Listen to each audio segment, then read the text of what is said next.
poderoso Dios no hará justicia. Hemos estado viendo a lo largo de este tiempo algunos temas importantes, fundamentales de la fe cristiana, como la deidad de Cristo, la humanidad del Señor Jesucristo, la unión hipostática, la encarnación. Y hoy vamos a hablar acerca de la humillación de Jesucristo, porque también se conoce como la kenosis de Cristo. Hay un apartado en la cristología que se conoce como los estados de Jesucristo. Los estados de Jesucristo. Encontramos, por un lado, el estado de humillación del Señor Jesucristo, que es lo que vamos a analizar en esta mañana. Y también vemos algo que nos detendremos en otro momento, en otra clase, hablar del estado de exaltación del Señor Jesucristo. El estado de exaltación tiene algunas fases como la resurrección, la ascensión, la sesión a la diestra del Padre y su segunda venida en gloria. Estos 5 o 4 aspectos de resurrección, ascensión, sesión a la diestra del Padre y segunda venida tiene que ver con la exaltación del Hijo de Dios. Pero, como hemos dicho, en esta mañana nos vamos a ocupar de analizar el estado de humillación de Cristo. Ahora, es importante hacer una distinción entre estado y condición. Puede parecer que es casi lo mismo, pero tiene algunas diferencias importantes. La diferencia entre estado y condición, por ejemplo, estado indica una posición en la vida de una persona. Vuelvo a repetir. Estado indica una posición en la vida de una persona. Por otro lado, condición indica un modo de existencia. No sé si más o menos entienden. Sí. Esto es un poco de filosofía, pero es importante para entender lo que vamos a estudiar, porque vamos a estudiar el estado de humillación de Cristo. Entonces, si no tenemos idea de lo que es estado y condición, no vamos a apreciar bien lo que vamos a dar en esta mañana. Por tanto, lo que es el estado indica una posición en la vida de una persona. Condición indica un modo de existencia. El estado de una persona afecta a la posición legal, por ejemplo, a la posición legal y jurídica. Por otro lado, la condición entraña algo que afecta al ser, mejor dicho, al existir mismo de la persona. Yo sé que esto es un poco complejo, pero os voy a poner un ejemplo para que lo podamos entender. Por ejemplo, un ladrón convicto de su delito se encuentra, tras la sentencia del juez, en estado de condenación. ¿Sí? Pero cuando se ha procedido a su encarcelamiento, se encuentra en una condición de recluso. ¿Sí? Este ejemplo es el que algunos teólogos ponen en sus libros. Ahora, cuando vamos a la epístola de San Pablo a los Gálatas, en el capítulo 4, versículo 4, el apóstol San Pablo expresa con respecto a Jesús que fue nacido de mujer. Gálatas 4:4. Cuando vino el cumplimiento del tiempo, Dios envió a su Hijo nacido de mujer. Eso expresa la condición. Nacido de mujer, condición. Y ahora expresa nacido bajo la ley. Estado. ¿Sí?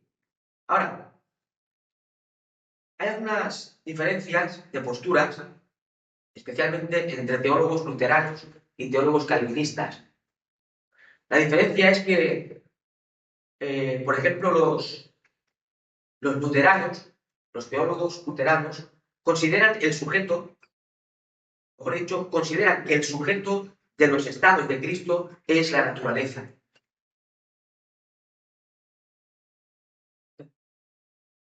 Por otro lado, los calvinistas consideran que es la persona de Cristo, el Verbo, quien es el sujeto de los estados. El estado de humillación y el estado de exaltación está vinculado a la persona de Cristo. Esa es la postura que más se acerca a la Sagrada Escritura. El sujeto de los estados, tanto de humillación como el estado de exaltación, no es la naturaleza de Cristo, sino su persona. Ahí discuten los luteranos y los calvinistas, pero tienen razón, menos así lo consideramos los teólogos calvinistas. Ahora, la kenosis del Hijo de Dios. El otro día hablaba con nuestro hermano Enrique y, bueno, hablábamos de este término. Un término no muy usado, ¿no?, en nuestro vocabulario cotidiano. Pero es un término que está en el texto sagrado, en la carta de San Pablo a los Filipenses. Comenta el teólogo Millar Erickson con respecto a la kenosis del Hijo de Dios lo siguiente. Lo que Jesús abandonó al venir a la tierra fue inmenso. De una posición de igualdad con Dios que traía consigo la presencia inmediata del Padre y del Espíritu Santo, además de una continua adoración de los ángeles, pasó a estar en la tierra, donde no tenía nada de esto. La magnitud de lo que abandonó está más allá de lo que nosotros somos capaces de imaginar, porque nunca hemos visto lo que es el cielo. Cuando lleguemos allí, dice Millar Erickson, probablemente nos sentiremos sorprendidos por el esplendor de lo que Cristo dejó atrás. Otro autor llamado Charles, se escribe Charles Ridley, pero se pronuncia Charles Riley, un eminente teólogo, ya partió con el Señor, eminente pensador, allá en el seminario teológico de Dallas.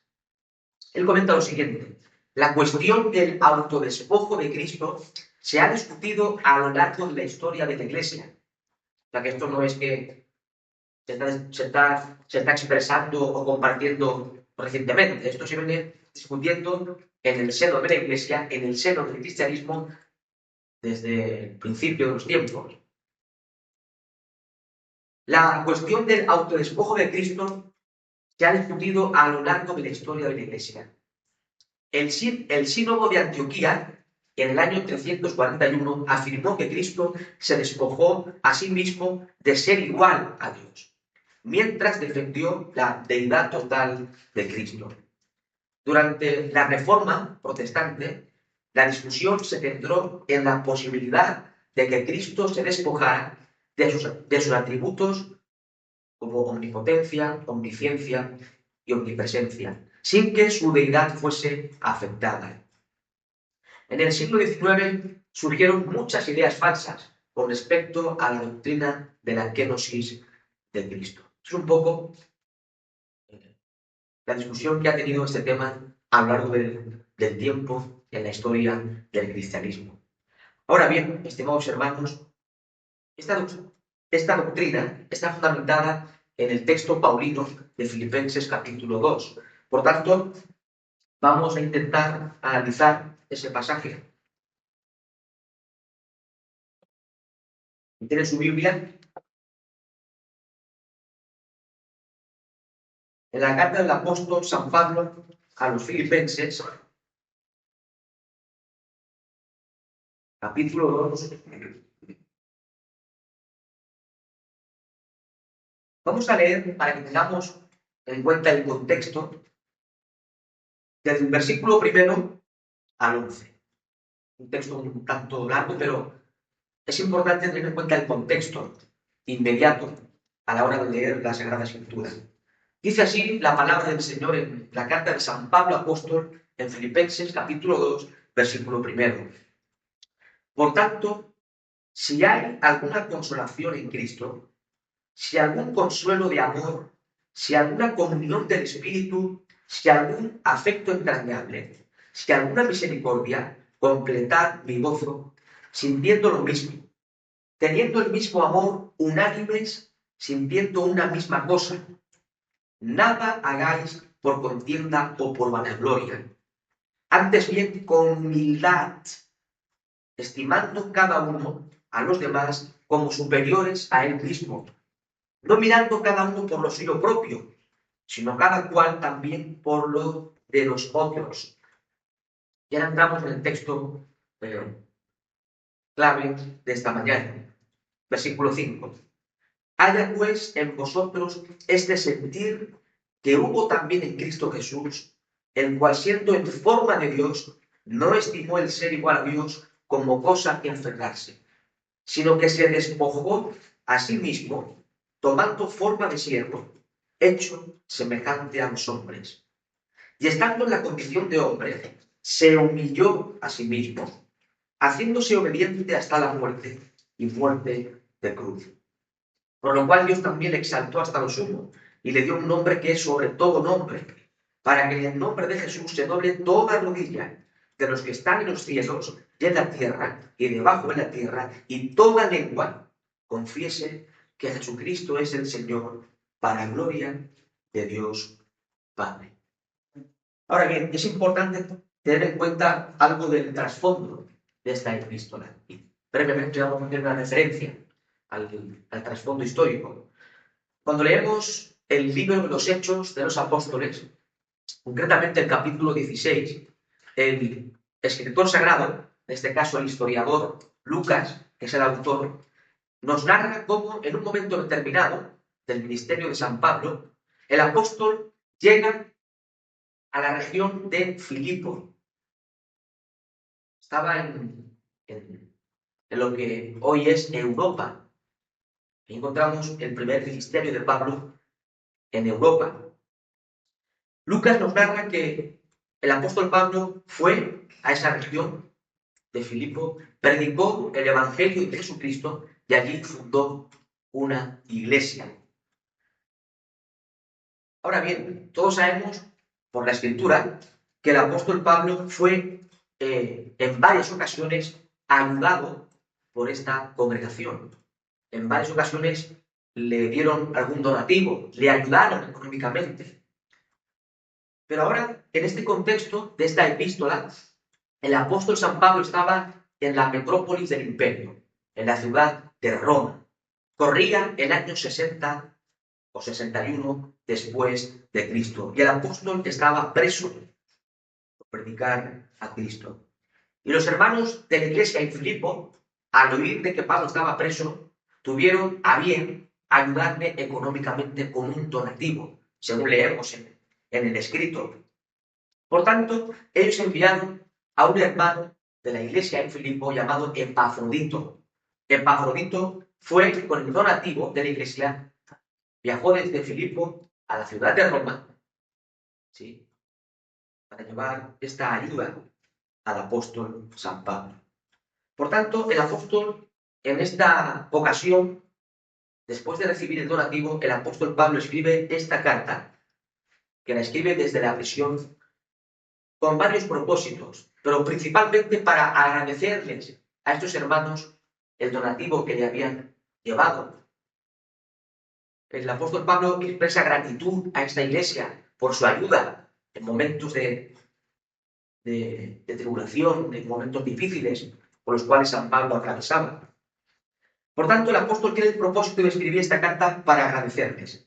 Sin embargo, cuando leemos bien, porque a veces se lee la Biblia, pero se lee como si fuese el periódico. Eso es un error muy grave. La Biblia no es el periódico. La Biblia es la palabra de Dios y además está escrita en un contexto antiguo, en un idioma antiguo que hoy es una lengua muerta. Y hay que conocer al menos el contexto, la ocasión y otras cuestiones importantes. Detenernos en la lectura. Cuando leemos el escrito con calma y analizamos la carta, vemos de que habían algunos problemas en esta congregación. Entre otras cosas, habían rivalidades entre los hermanos. Había ambiciones personales. Y al parecer, corría el peligro de las falsas enseñanzas en el entorno de la iglesia. Al parecer, los judaizantes, tal como leemos en el capítulo 3 de la carta, el apóstol Pablo les llama perros a estos judaizantes, falsos maestros. Es un peligro fuerte,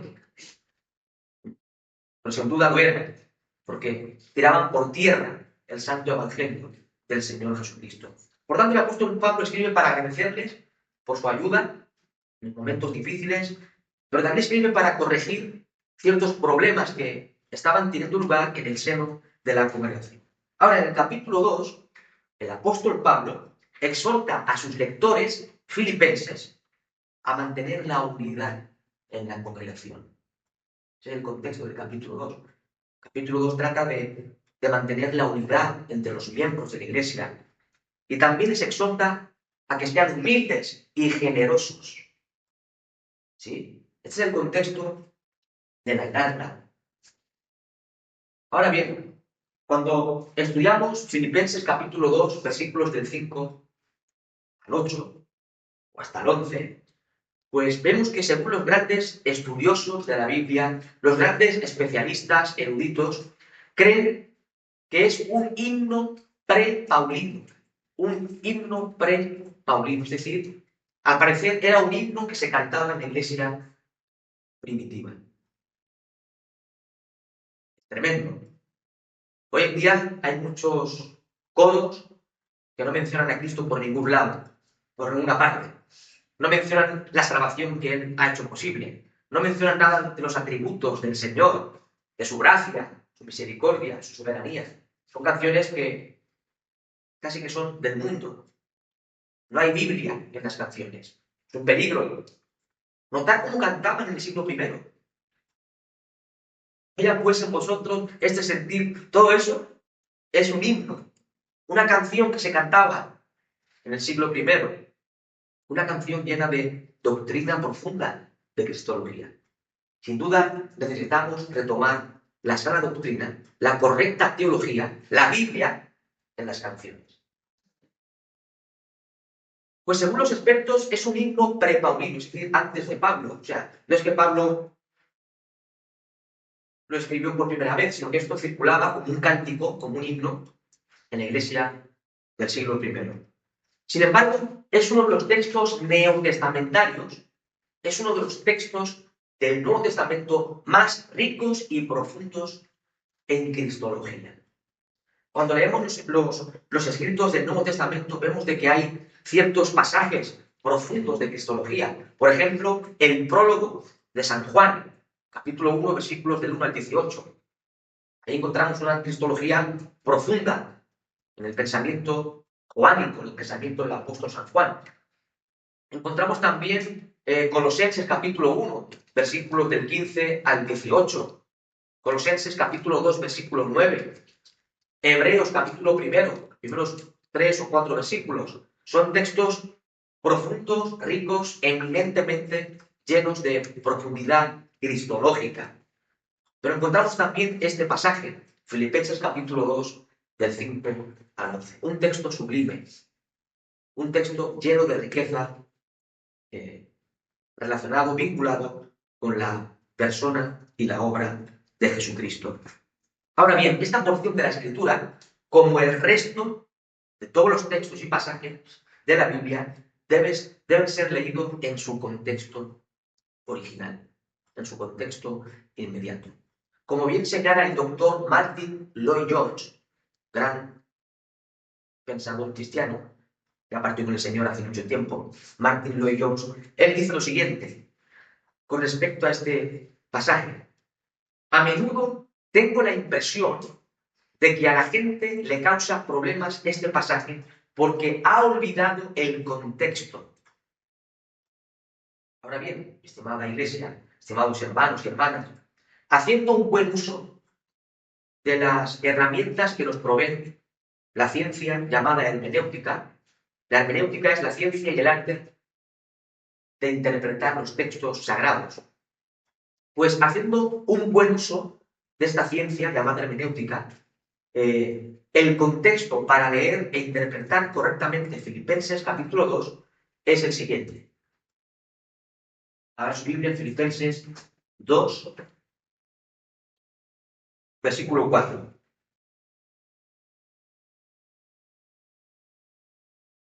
Notad lo que dice el apóstol Pablo en Filipenses 2:4. Dice, no mirando cada uno por lo suyo propio, sino cada cual también por lo de los otros.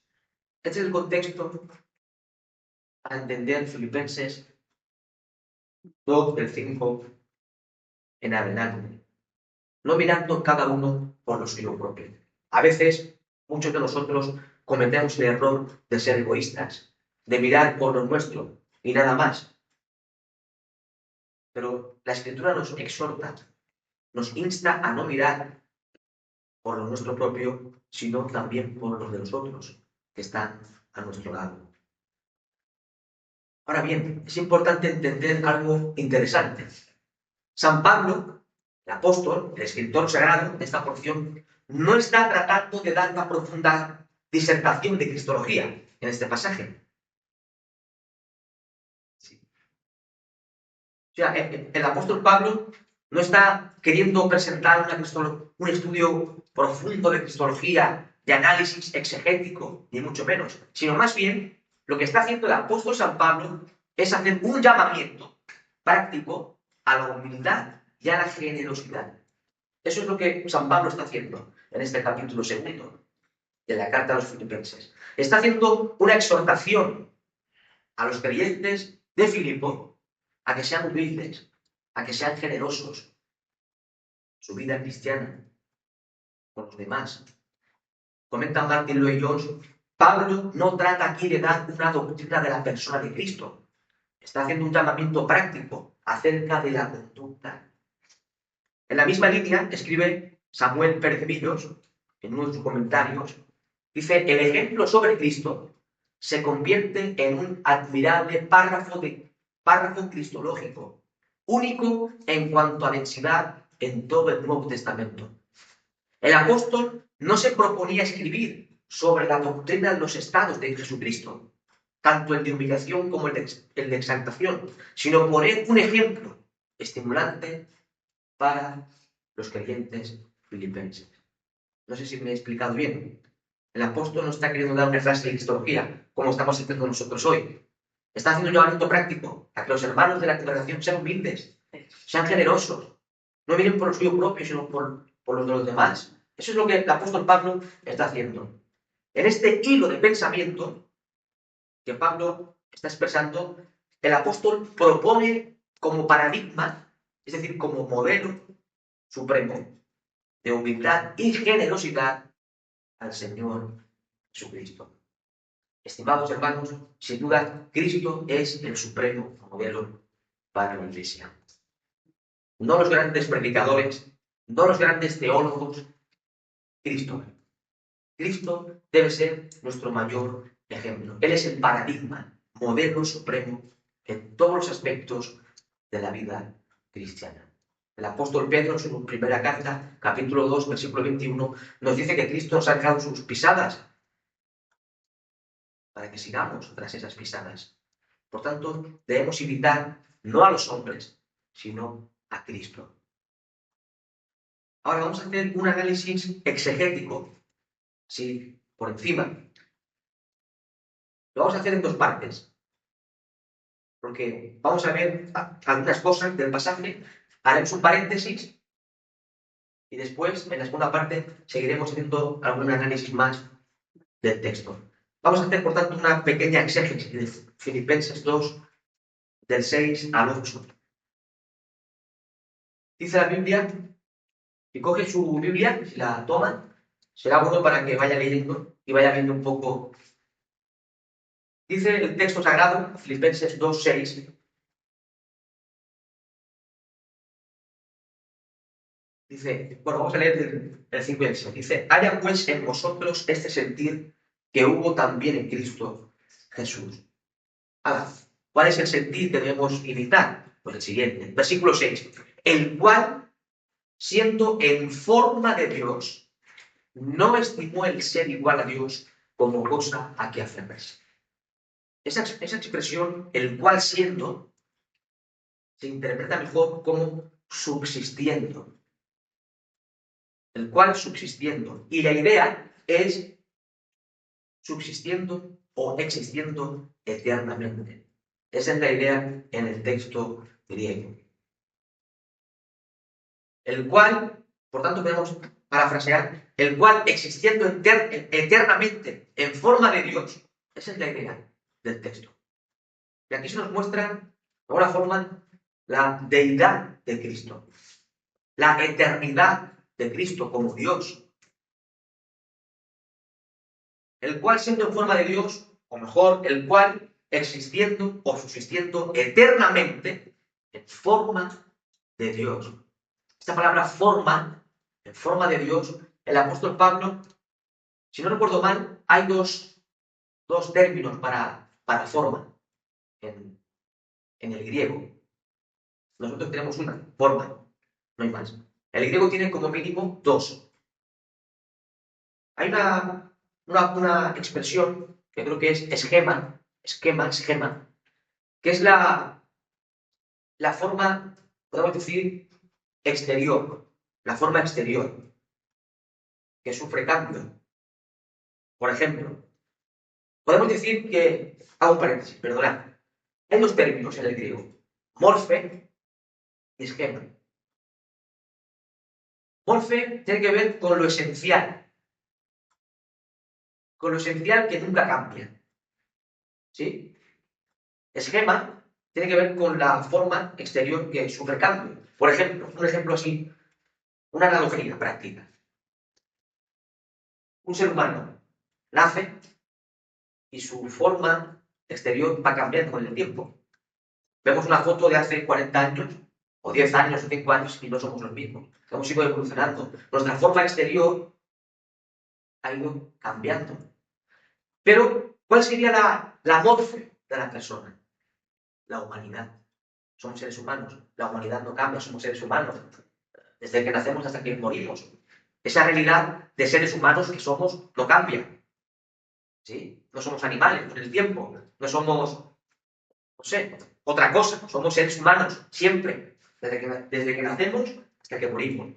Por tanto, la humanidad que hay del ser humano, ¿sí? Valga la expresión, sería la morfe. Esa forma esencial que es esencial.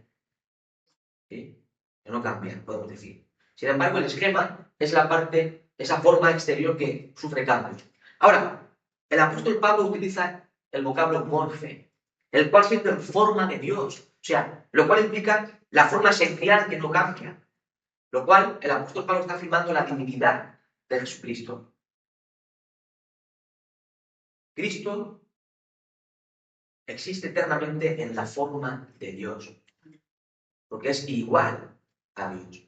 Participan de la misma esencia divina, de la misma naturaleza divina.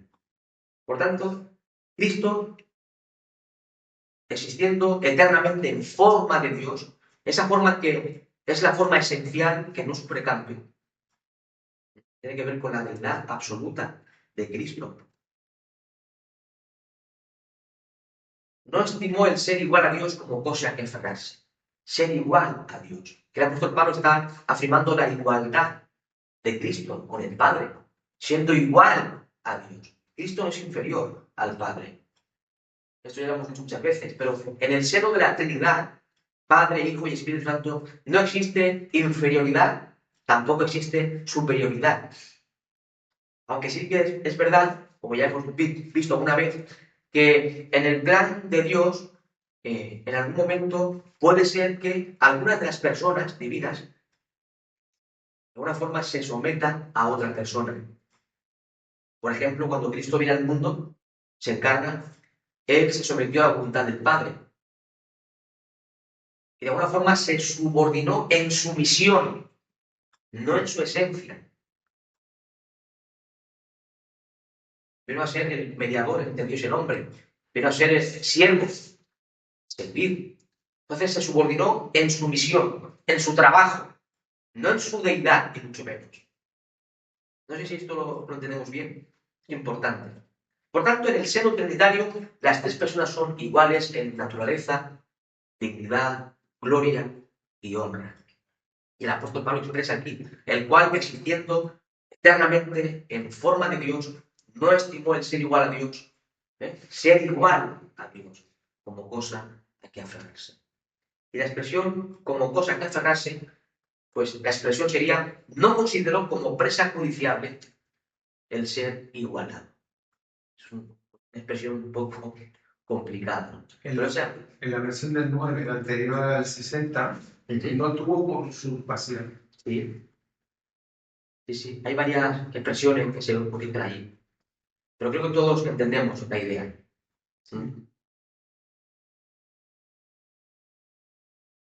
Versículo 7.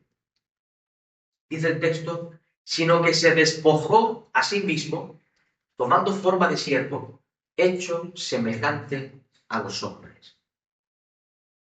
En este versículo se fundamenta la doctrina de la kenosis. Ese término se despojó en el griego, es el término griego ekenose, que implica vaciamiento, anonadamiento. Esa es la idea del texto. Se despojó, ekenose. De ahí viene la doctrina de la kenosis. Se despojó. Ahora, aquí entramos en materia. Algunos teólogos, como por ejemplo teólogos alemanes como Tomasio, un tal Delitzsch, y un teólogo norteamericano como H. Crosby, ellos han sostenido que el verbo, al encarnarse, ese hombre renunció a sus atributos esenciales de omnipotencia, omnisciencia y omnipresencia. Esta es una teoría que circuló, ¿sí?, y que circula entre algunos teólogos alemanes y otros teólogos norteamericanos y otros pensadores cristianos.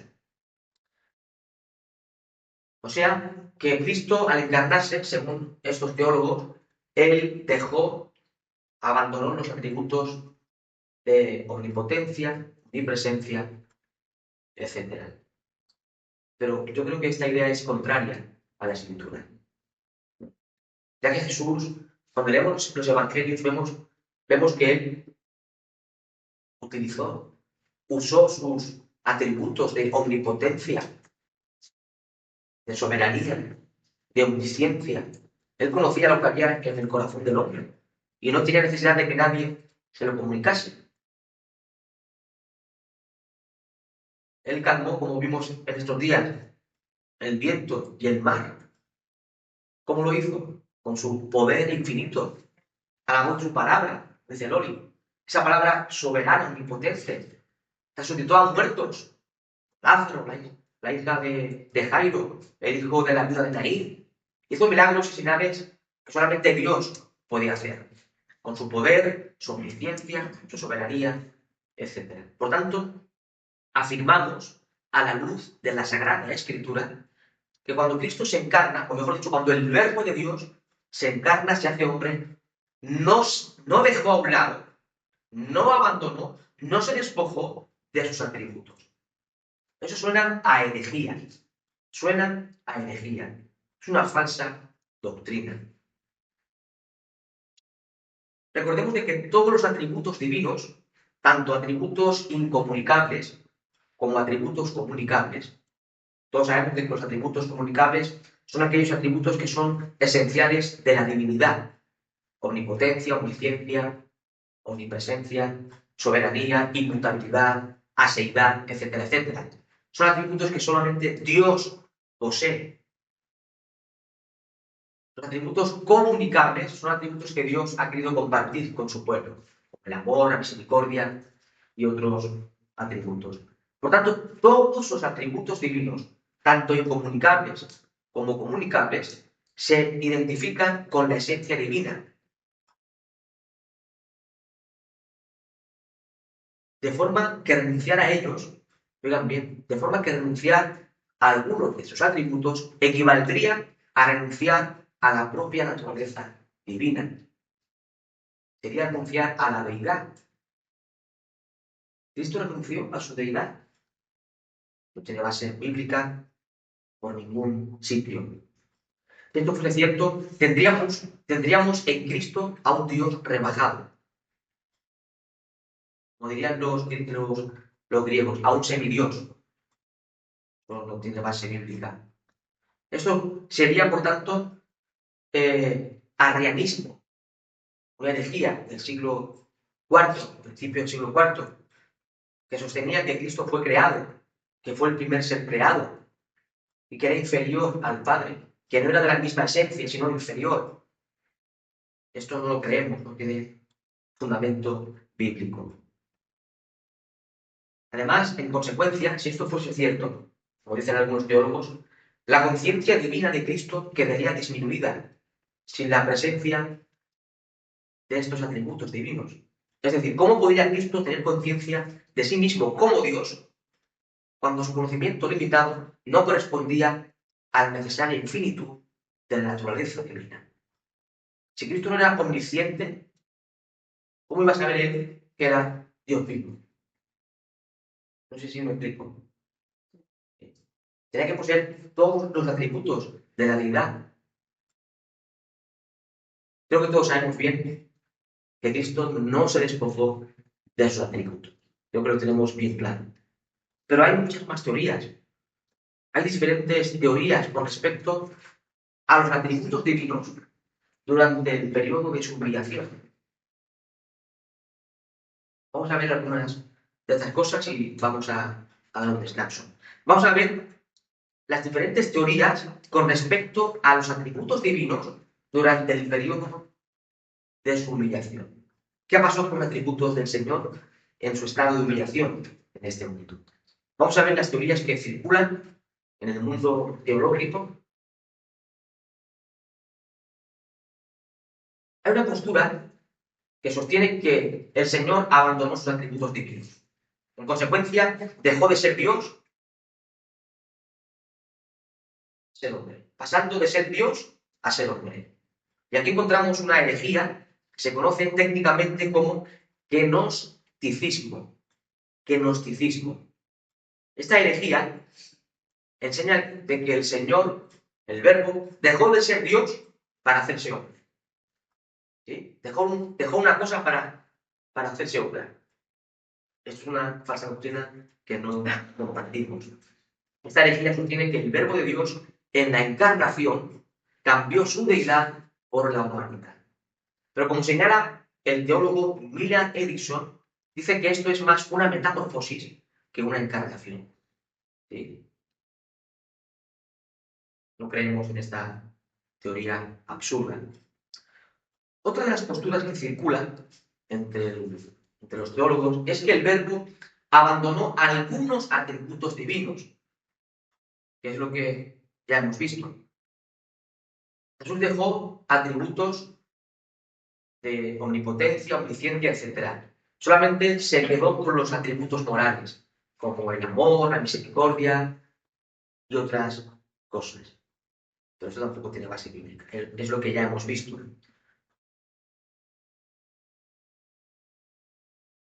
Hay otra postura, mira, se me va a caer el móvil.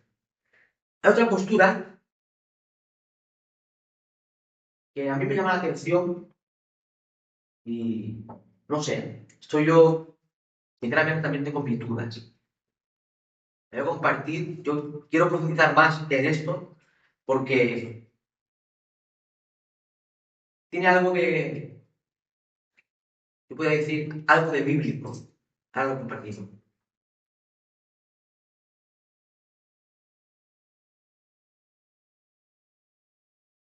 Aunque el autor del libro que estamos estudiando, Francisco La Cueva, no comparte esto, pero hay otros teólogos como Strong, Milton Erickson y otros que sí creen que esto es lo que enseña la Biblia. Yo tengo mis dudas. Siempre lo he leído, pero nunca le he prestado tanta atención como estos días. Y es lo siguiente. Esta postura sostiene que Jesús abandonó el ejercicio independiente de sus atributos divinos. Lo voy a repetir y después lo explico.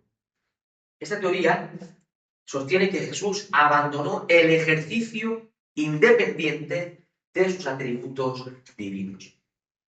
Es decir, esta postura viene a enseñar que voluntariamente el Verbo de Dios abandonó la capacidad de ejercitar los atributos él solo. En otras palabras, Cristo solo podía utilizar sus atributos divinos dependiendo del Padre, en la voluntad del Padre. Y como he dicho, esta teoría fue sostenida por el teólogo bautista A. H. Strong, Augusto Strong, y él citaba textos como, por ejemplo, Juan 17:5, Filipenses 2, versículos 6 y 7. Hay un texto que me llama la atención a mí en el Evangelio según Mateo, capítulo 26. Evangelio según San Mateo, capítulo 26, versículo 53.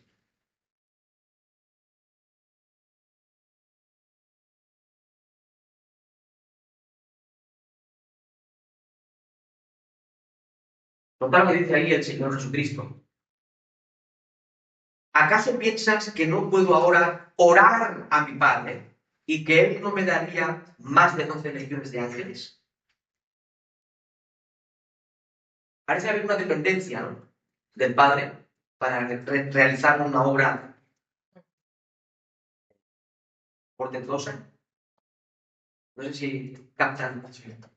Y bueno, este texto lo utilizaba Strong para afirmar su tesis, su postura.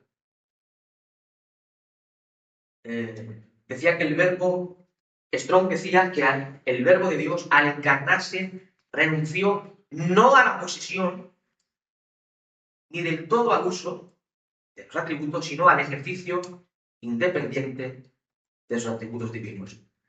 En otras palabras, estimados hermanos, para ejercer sus atributos divinos debía pedir al Padre que le permitiese hacerlo.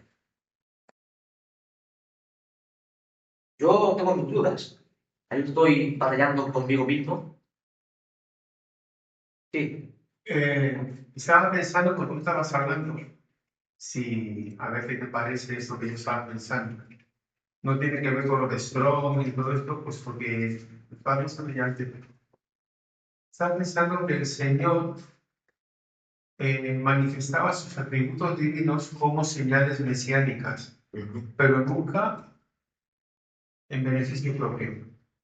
Él pasó hambre, él se cansaba, él sufrió, él lloraba. O sea, yo creo que los atributos divinos los tenía porque era el Verbo, pero como el pueblo de Israel estaba esperando al Mesías prometido, que era Dios entre los hombres, Dios con nosotros, solamente los manifestaba como atributos mesiánicos, pero nunca en beneficio propio.